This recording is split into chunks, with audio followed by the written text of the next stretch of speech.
Les aléas du direct depuis le salon TAF ici à Nîmes, alors qu'en ce moment même le président Christian Bourca, le président de la région Languedoc-Roussillon, est en train de faire son discours inaugural pour cette première journée de ce salon TAF ici au Parc Expo. Voilà, on le voit en image, le président Bourca avec d'autres représentants de collectivités territoriales, bien sûr, la ville d'Aglo, le département du Gard. Avec nous sur ce plateau, deux jeunes demandeurs d'emploi, chercheurs d'emploi.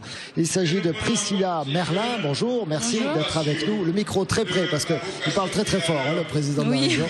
Et puis Mathieu Gau qui est également avec nous. Alors, ce qui est intéressant évidemment, c'est de connaître vos parcours. Chaque parcours est singulier, tout le monde est différent. Mais comment on fait quand on est comme vous en situation de recherche d'emploi pour essayer d'optimiser ce travail, son état de recherche d'un poste, recherche d'un job. Alors on va commencer avec vous, Priscilla. Vous êtes venue dans la région Languedoc-Roussillon, ici sur Nîmes, il n'y a pas tellement longtemps. Hein, oui, il y a un an. Et puis vous avez une opportunité, vous l'avez saisie, vous avez eu un premier job. Mais bon, ce job s'est pas poursuivi. Maintenant, il faut repartir, il faut retrouver quelque chose. Comment ça se passe? Je n'ai pas très bien entendu. Comment? Oui, on s'entend pas très bien. Pas très bien, oui. Comment ça se passe pour vous? Vous avez eu un premier job ici, c'était un job de caisse, hein, c'est ça? Oui, un test de caisse, oui. Et vous avez quelle formation? J'ai un CAP dans le bâtiment, mais en fait je me suis arrêtée au CAP, j'ai pas continué. Et je me suis après reconvertie dans la vente. Dans la vente, oui. Donc là vous avez un premier job dans une grande surface ici. C'était un job à durée déterminée? Oui, durée déterminée, c'est des CDD de remplacement en fait. D'accord. On vous repropose des choses ou pour l'instant vous êtes complètement disponible? Pour l'instant, juste disponible et j'ai rien en fait. Alors vous vous êtes rapproché de la mission locale d'insertion, c'est ça? Et là on vous a accueilli, on vous a écouté, comment ça s'est passé? Mais on m'a accueilli, après on m'a proposé donc la plateforme emploi qui dure une semaine pour nous préparer en fait au salon TAF. Alors ce salon TAF vous l'avez préparé, hein, si vous pouvez nous expliquer ça, parce que ça ne suffit pas de venir et de faire le tour des stands, de ramasser 3 plaquettes. Il faut vraiment avoir quelque chose de préparé pour que ça porte ses fruits. Mais c'est vrai que nous avec la plateforme emploi de la mission locale, on a eu la chance de pouvoir le préparer, de pouvoir un peu voir les annonces qui pouvaient nous être proposées et pouvoir un peu préparer, voir où aller, un peu les dispositions du salon, quoi. On vous a aidé à cibler. Oui, voilà. Alors qu'est-ce que vous recherchez aujourd'hui comme type d'emploi? Dans le commerce? Oui, dans le commerce, oui. Je cherche toujours en caisse, au test de caisse. Et là, donc, on vous a pas laissé beaucoup de temps, puisqu'on vous a capturé déjà rapidement. Vous n'avez pas eu le temps de faire le tour.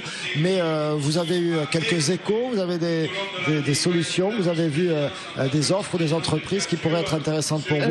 Oui, j'ai vu déjà une offre chez Lidl qui pourrait peut-être être intéressante. Après, à voir par la suite, je me suis présentée, j'ai déposé mon CV, après à voir s'il me rappelle ou... En tout cas, il y a des jobs dans le secteur que vous recherchez. Oui. C'est vrai qu'il n'y en a pas beaucoup, mais il y en a quand même. Il faudra bien le saisir. Je me tourne vers vous, Mathieu Gau. Alors, un autre parcours, encore que vous avez, comme Priscilla, une formation dans le bâtiment, c'est ça? Voilà, c'est ça, oui. Et puis quelques premiers jobs, mais bon, pour l'instant ça reste difficile, ça reste plutôt aléatoire, hein, ces jobs que vous décrochez. Moi je suis à la recherche d'un contrat de pro en plomberie et je cherche toujours.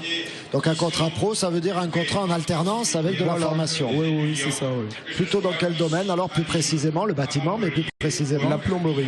La plomberie. La plomberie. Alors la plomberie, normalement il y a du travail, parce qu'il y a toujours des fuites à la maison. Normalement on trouve des...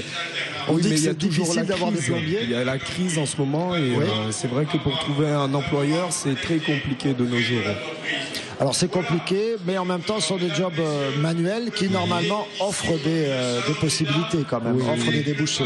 Oui, il y a quand même du débouché, mais il faut la saisir bien sûr. Il faut savoir la saisir. Justement, vous avez fait un travail de préparation avec la mission locale. Alors, même question qu'à Priscilla, comment ça s'est déroulé? Comment ça se déroule? En fait, on nous a préparé pour un entretien, à mettre à jour notre CV et après Et voilà. Donc mettre à jour le CV. Et puis après, pour chercher un emploi, on nous a donné des offres d'emploi et à partir de là, il fallait faire des recherches. Là, vous avez repéré, par exemple, sur le salon, vous avez repéré, vous savez quel stand vous allez rencontrer? Pour l'instant, c'était un peu vague. C'était un peu vague, ouais. Parce qu'attention, on a vu que devant le stand de l'ANPE, par exemple, il y a déjà une queue assez impressionnante. Donc il faut peut-être arriver à mieux trouver vos cibles pour ne pas perdre de temps. On vous souhaite du succès pendant ces 2 jours, Priscilla et Mathieu. Je vais vous proposer d'écouter, parce que ça peut certainement vous intéresser. C'est le responsable pour le Gard de l'entreprise ERDF. ERDF, ce sont les gens qui s'occupent de ces réseaux d'électricité. Et ils sont présents sur ce salon pour une conférence. On écoute, il s'appelle Monsieur Viala, j'ai perdu son prénom, Philippe, je crois, de son prénom. Et il a des offres d'emploi, attention, plusieurs dizaines d'offres d'emploi chaque année à offrir. On l'écoute. ERDF, c'est le distributeur d'électricité sur le Gard et au niveau national sur la quasi-totalité du territoire. Et sur le Gard, en fait, nous représentons 438 salariés, un chiffre d'investissement, un montant d'investissement de 37 millions d'euros. Et nous sommes implantés sur 5 sites afin de couvrir l'ensemble du département. Alors, nous sommes rattachés à une direction Languedoc-Roussillon et nous recrutons en fonction des années entre 50 et 80 personnes. Et nous avons aussi, je dirais, un panel d'apprentis qui tourne autour de 80 personnes en permanence sur la région. Les compétences que nous recherchons, nos domaines d'activité sont essentiellement techniques. Je dirais que nous avons 3 métiers principalement. C'est un métier qui consiste à construire les réseaux électriques, un métier qui consiste à les exploiter et à les entretenir, et puis un métier qui est tourné vers le contact avec la clientèle. Alors pour exercer ces métiers, nous recrutons et nous formons des apprentis bac plus 2 et bac plus 5. Et je me permets de préciser que nos métiers sont complètement ouverts aussi aux jeunes filles, puisque malgré que nous ayons des métiers techniques, bien évidemment, elles sont les bienvenues chez nous. Alors d'un salon comme celui-ci, ma foi, pour nous c'est important de se faire connaître, c'est important parce que on recherche aussi de jeunes talents et c'est un moment privilégié effectivement pour attirer leur attention. Alors des difficultés pas à proprement parler. Pour reprendre un peu ce que je disais, on souhaiterait féminiser un peu plus notre personnel et je me permets de profiter de ce moment pour parler aussi des journées de l'énergie qui se traduisent donc pour ERDF par des journées portes ouvertes vendredi, samedi, dimanche au 1 rue de Verdun à Nîmes où nous présenterons l'entreprise, nous présenterons les métiers et nous aurons aussi un stand ressources humaines qui traitera directement sur place l'information des jeunes qui viendront nous voir et puis bien évidemment, pourquoi pas, des sollicitations de recrutement. La procédure la plus simple, c'est d'aller sur le site erdfdistribution.fr. On y trouve un onglet Nous rejoindre et on y trouve des propositions de stages, d'apprentissage et d'offres d'emploi sur l'ensemble du territoire national. Merci beaucoup. Ah, c'est à moi, pardon. On est en train de me parler à l'oreille en même temps avec toujours le président Christian Bourcal qui est en train de terminer son discours inaugural. C'est pour ça qu'on l'entend dans les micros. Zoubida Michel est avec nous sur ce plateau. Vous vous occupez du domaine des coteaux. Vous allez nous parler donc plus spécifiquement de l'emploi agricole, qui est une source et une ressource d'emploi très très importante, notamment ici, autour de Nîmes, et la plaine des Costières. Et puis Leïla Chmali est également avec nous. Merci Leïla, merci d'être avec nous. Vous cherchez-vous un emploi, on le comprend, à votre âge aussi, en vous regardant. Et vous faites partie donc du travail de la MLI, de l'émission locale, avec un certain nombre de jeunes pour mieux appréhender, mieux cibler votre recherche d'emploi. Zoubida, il y a de l'emploi dans le domaine agricole et pas seulement de l'emploi saisonnier. Il y en a beaucoup évidemment. Il y a du travail saisonnier énormément puisque c'est les plus gros postes. Mais nous avons aussi des CDI qui se libèrent puisque nous avons une population qui vieillit et il faut la remplacer. Donc il y a des postes aussi qui se finissent en CDI. Oui. Alors quels sont ces postes? Quel type de postes vous proposez en CDI? En CDI ? Alors, il y en a très peu pour le moment, mais ce sont des postes d'ouvriers agricoles. Ça peut être un ouvrier tout simple qui va s'occuper de la taille, de l'éclaircissage, la récolte. Un ouvrier d'hiver dans une exploitation. Ça peut être un responsable sur une exploitation. Ça peut être des postes aussi de secrétaire ou de comptable. En fait, l'agriculture est variée. Nous avons besoin d'hommes de terrain, mais nous avons aussi besoin de personnes au niveau administratif, au niveau labo, voire commercial. Au niveau commercial, voilà. Donc effectivement, ce sont des entreprises. Donc comme toute entreprise, il y a toutes les typologies de postes. Et également toujours cette demande d'emploi saisonnier. Oui, parce que nous passons quand même de 25 permanents à 650 saisonniers. Et toutes les exploitations travaillent énormément avec des saisonniers. Donc c'est vrai qu'on augmente notre effectif avec ces saisonniers-là. Oui. Alors les saisonniers, on est d'accord, ça peut couvrir une saison assez longue, assez large, puisque les cultures sont assez diversifiées ici sur le Gard. Et donc ça commence plutôt au printemps, c'est ça, jusqu'à l'automne? Pardon, les tailleurs sont embauchés déjà dès le mois de janvier. Oui. Donc il y a des personnes qui peuvent faire facilement 8 mois, 9 mois, voire 10 mois de travail. Donc on dit saisonnier, mais c'est pratiquement toute l'année, quoi. Pratiquement toute l'année, oui. Les contrats s'enchaînent puisque les fonctions ne sont pas les mêmes, mais quelqu'un qui est saisonnier peut trouver facilement du travail sur 8 mois au moins minimum.